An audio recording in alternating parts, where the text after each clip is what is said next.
Right now, the EPA is using Green Bay as an example of the changes it wants to make to ensure clean drinking water. And the Badgers are preparing for homecoming celebrations all weekend long. We'll have a preview of those events before the Michigan State game. From the Channel3000.com Alert Center, this is News 3 Now at noon. Good afternoon, everyone. I'm Mark Kane. Thanks for tuning in to News 3 on this Friday afternoon. Bundle up this weekend. A freeze is headed our way. Let's head over to the Weather Center. Meteorologist Chris Reese has a look at your first alert forecast. It was 65 when I woke up and 45 when I got to work. Yeah, that's right, Mark. We even have a temperature spread still showing across parts of the upper Midwest. If you head over towards Michiana, South Bend at 67 right now, Chicago at 51. We're at 44 here in Madison. Morris and Fargo are at the freezing mark. Also, get this, La Crosse, they saw their first snowflakes of the year today, but we are not seeing those yet in Madison. It's possible as we go through the weekend. Plenty of cloud cover out there. Again, our temperature 44. Those winds coming out of the west at 9 miles per hour. That is going to be picking up in speed as we go through time. 40 in Viroqua right now. Prairie du Chien at 39. And those temperatures are still dropping. We haven't leveled off. We're going to see these temperatures drop as we go through the night. Here's Weather Track right now. You can actually see where the snowflakes started to mix in with some of that rain, especially towards the west. And we do have a freeze warning now. This freeze warning goes until Saturday morning. By the time we get you towards Saturday afternoon, it's possible that we'll start to see some snow showers developing over the area. We're going to talk about that coming up, Mark, in Maine weather. All right. A big change, that's for sure. Absolutely. All right, Chris, see you in a few minutes. Developing this afternoon, Madison police say the driver who hit and killed a pedestrian on East Washington Avenue last night was not impaired and was going the speed limit. This happened around 7:30 at the North Baldwin Street intersection of East Wash. An updated police incident report says the pedestrian was not in the crosswalk and ran in front of the car. Police say the driver is being cooperative and told police the man, quote, came out of nowhere. Several bystanders came to help and try to save the person. An autopsy is scheduled for today. Fitchburg police have recovered the stolen Audi SUV that hit a squad car last week. 22-year-old Alwayne Jones was arrested on suspicion of operating a motor vehicle without the owner's consent. Police believe the car was taken from a garage after the burglar stole a garage door opener from a different car parked on the street. When police tried pulling the car over, the driver tried to escape and hit the squad car. One person was killed and 3 others injured, including 2 children, were wounded in a shooting in Milwaukee's north side last night. Police say a 38-year-old died at the scene and a 14-year-old is in grave condition. A 10-year-old and a 26-year-old were also shot, but there's no word on their conditions. Officers were patrolling in the neighborhood where this happened. They were able to chase down the suspect and arrest him. The Environmental Protection Agency says there will be a major overhaul to the rules for lead and copper pipes. It would require water systems to act sooner to reduce lead levels. Second, it would improve transparency and communication with the public. And third, it would better protect children and the most at-risk communities. EPA officials were in Green Bay to make the announcement yesterday because the water utility there has committed to replacing all lead pipes in the city by 2020. The EPA proposal prioritizes schools and child care facilities through required testing. It's also establishing a new lead trigger level of 10 parts per billion. The public has 60 days to comment on the proposal. The EPA hopes to have it finalized by next summer. The University of Wisconsin System Regents have authorized staff to begin drafting formal language to implement a Republican-backed plan to punish students who disrupt others' free speech rights. In 2017, the Regents adopted a policy declaring students who disrupt other free speech would be suspended for at least a semester. The policy hasn't taken effect yet. Today's vote authorizes system staff to start updating the rules to incorporate punishments.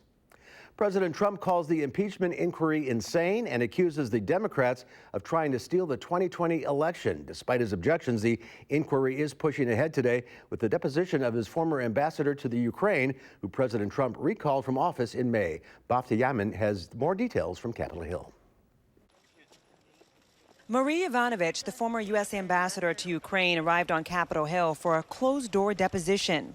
Yovanovitch was recalled to Washington in May after the president's lawyer, Rudy Giuliani, claimed that she was blocking his efforts to get Ukraine to investigate Joe Biden and his son Hunter. Her name also came up in President Trump's July 25th call with the president of Ukraine. Mr. Trump said Yovanovitch was bad news and that she was going to go through some things. I heard very, very bad things about her for a long period of time. Not good. Two foreign-born men with ties to President Trump's lawyer, Rudy Giuliani, appeared in court yesterday on campaign finance violations. Lev Parnas and Igor Fruman are accused of illegally funneling foreign donations to political campaigns, including $325,000 to a pro-Trump super PAC. I don't know those gentlemen.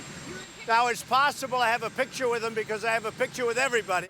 The indictment alleges Parnas and Fruman also met with congressional members here on Capitol Hill in an attempt to have Ambassador Yovanovitch ousted from her job. See you in Ukraine soon. The pair also helped arrange meetings in Ukraine for Giuliani and were seen dining with him at Trump's hotel shortly before they were arrested. They were about to board an international flight with one-way tickets. Monday, lawmakers are expected to hear from Fiona Hill, the former Russia policy expert on the National Security Council. She's expected to testify that Giuliani and European Union Ambassador Gordon Sondland actively avoided the NSC process while working on Ukraine policies. Bofta Imam, CBS News, Capitol Hill. And Sondland's attorneys issued a statement saying that he will testify next week in defiance of State Department objections. Well, right now in North Dakota, parts of the interstate are closed due to a winter storm. The DOT says heavy snow and wind are making for life-threatening conditions. Police have responded to dozens of crashes, but only one person was hurt. The storm could break October snow records across much of the Dakotas as it intensifies and dumps up to 2 feet of snow through tonight. More local news now. You'll see even more red around Madison this weekend. Thousands of Badgers, past and present, are back on campus for homecoming. This year's theme is Home is Where We Are. We spell we, of course, is W-I. There are more than 440,000 Badger alumni around the world. 38% of all grads still live here in Wisconsin, and more than 80,000 live in Dane County. You'll see many of them lining State Street for tonight's homecoming parade. That starts at 6. We shouldn't have any trouble with the parade. It might be a little chilly, but we're used to that in Wisconsin. So layer up and come and show your Badger pride. Several downtown streets will be closed for that parade. Head to our website, channel3000.com, for a list of those road closures, plus a full schedule of all homecoming events this weekend. Hundreds of people saw Lizzo's show at her sold-out show at the Sylvie last night, and the singer walked away with a new addition to her team. Before the show, Lizzo met with dogs from Underdog Pet Rescue of Wisconsin, and one of the pups was too cute to pass up, so she adopted her. The pup's name is Pokey. A Facebook post from the Sylvie said they added to the girl gang. And there's more to come on News 3 Now at noon. Up next, we'll see what Howard's working on in the Mr. Food Test Kitchen. No need to spend all day in the kitchen when one appliance can get you in and out of there in no time. If you think you know what it is, now's a good time to dig it out. Is it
because you love meat so tender that it falls off the bone doesn't mean you need to spend all day in the kitchen.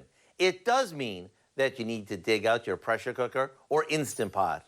And for those of you who don't have either, let me tell you, you're missing out.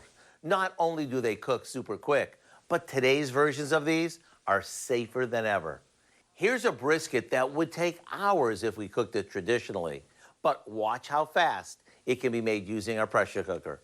After rubbing it with a homemade spice blend, we place it in our pressure cooker on a trivet. That ensures the meat won't scorch while it cooks. Over that goes a sauce that we made by combining brown sugar, vinegar, water, ketchup, and liquid smoke. Now we top that with some sliced onions and place the lid on. After making sure the lid is locked, we set it to cook for about 50 minutes. Once it's fork tender, we'll take it out. And since the pan drippings will be loaded with flavor, we'll thicken them up with a bit of cornstarch. Then we carve this across the grain, spoon on the flavor pack sauce, and get ready for some good eating. Maybe pile some on a crusty roll so you can dig in without picking up a fork. To get the recipe for our cowboy brisket, all you need to do is visit our website. I'm Howard in the Mr. Food Test Kitchen, where today we found a cowboy quick way for you to say, ooh, it's so good.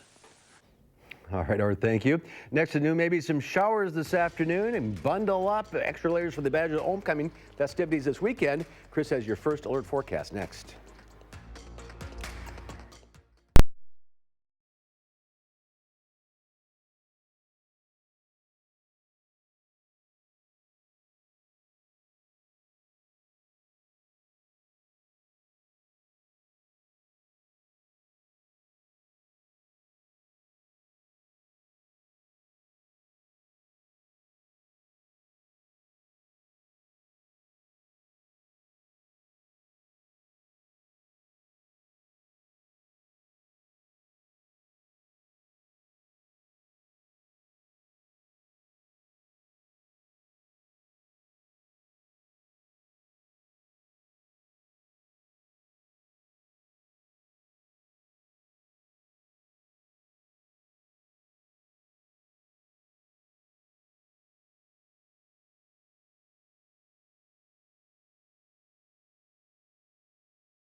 Our Call for Action phone bank is open right now, ready to take on your consumer issues. You can call our hotline. Volunteers will help you with any consumer complaints. The number is 608-270-2833. The service is open every Monday, Wednesday, and Friday between 11 and 1. Well, the president is meeting with Chinese officials in another round of trade talks, and sports fans can take out their anger in a healthy way at a Philadelphia Flyers games. Diane King Hall has your Money Watch reports. Stocks moved higher for a third day as investors bet on progress in U.S.-China trade talks. President Trump is sitting down with China's vice premier today in round 2 of this week's negotiations. In the run-up to the meeting today, China announced a timetable for lifting limits on foreign ownership of some finance businesses. The president of Mexico is putting pressure on House Speaker Nancy Pelosi, urging her to approve a new trade deal between the U.S., Mexico, and Canada. Leading Democrats met with Mexican officials earlier this week and asked for some assurances in writing. Lawmakers were concerned about local labor conditions. United Airlines says it is removing the Boeing 737 MAX jet from its schedule until at least January 6th. United is following American and Southwest in pulling the troubled airliners from its schedule through early next year. The Boeing 737 MAX has been grounded since March following 2 fatal crashes. Rage rooms are becoming the rage, and now some sports fans can vent their anger. The Philadelphia Flyers opened a so-called rage room where fans can grab a hockey stick or baseball bat and smash stuff. The cost is $35 per person or $60 for 2 for a 5-minute session. And that's your CBS Money Watch report. For more, head to cbsmoneywatch.com. At the New York Stock Exchange, I'm Diane King Hall. All right, Diane, thank you. Let's check Wall Street afternoon hour. The Dow Industrials up 380 points. The NASDAQ up 135, and the S&P 500 is up 41. Q106 Farm Director Pam Yankee out of the radio barn today. So here are your farm numbers.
Time now for the weather. Chris is over in the Weather Center. The growing season may end tonight. That's right. The growing season likely coming to an end for a lot of folks. We have freeze warnings in effect. That's going to go from tonight until about 9 o'clock tomorrow morning. That goes from just east of Madison all the way back towards the west in our viewing area, all the way towards the north in our viewing area. Actually, the entire area covered up in that freeze warning. So be prepared for the dropping temperatures, and that colder air is certainly filtering on in. You've noticed it if you've stepped outside.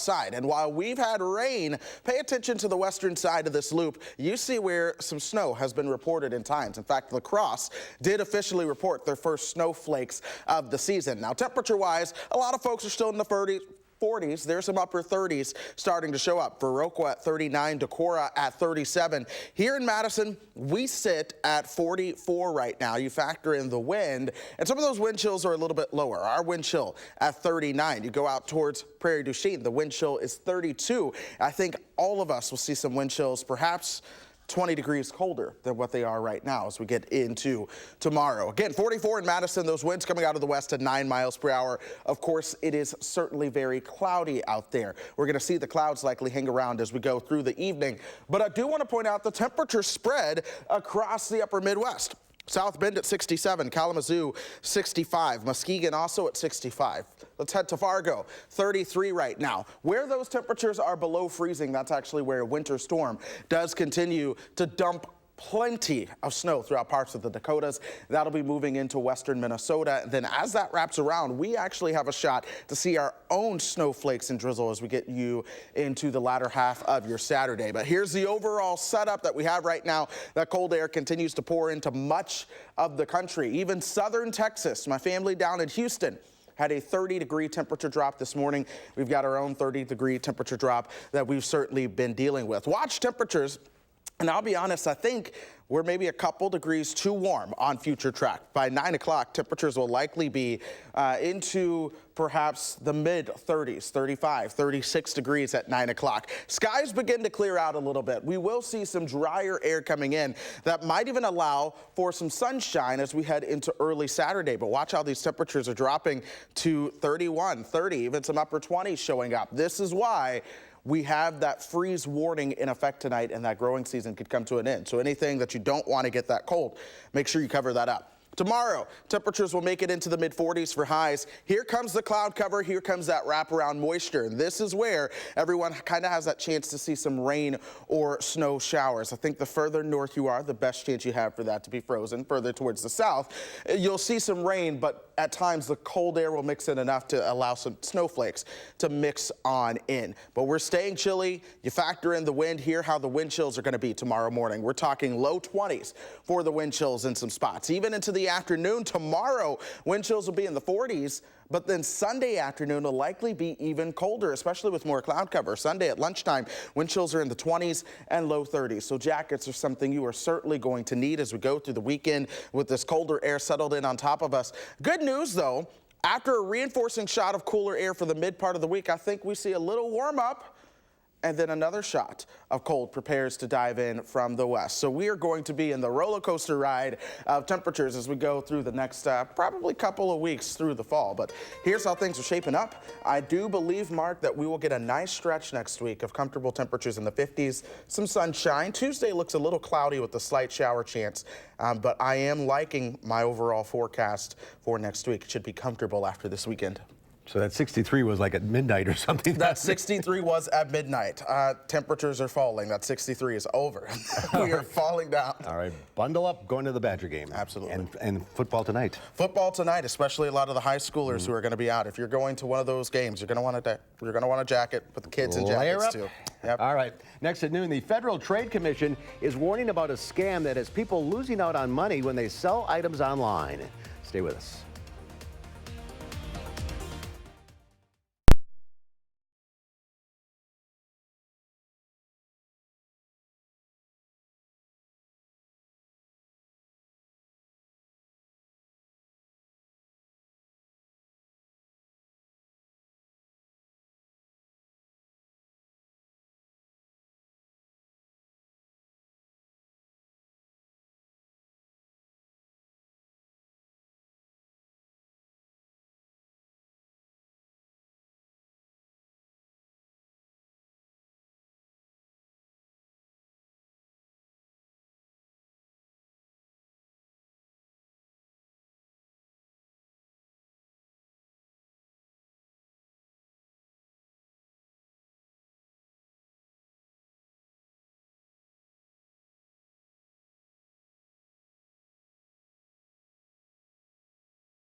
Well, the Federal Trade Commission continues to get complaints about an ongoing scam. Victims receive a check but then end up paying the criminal.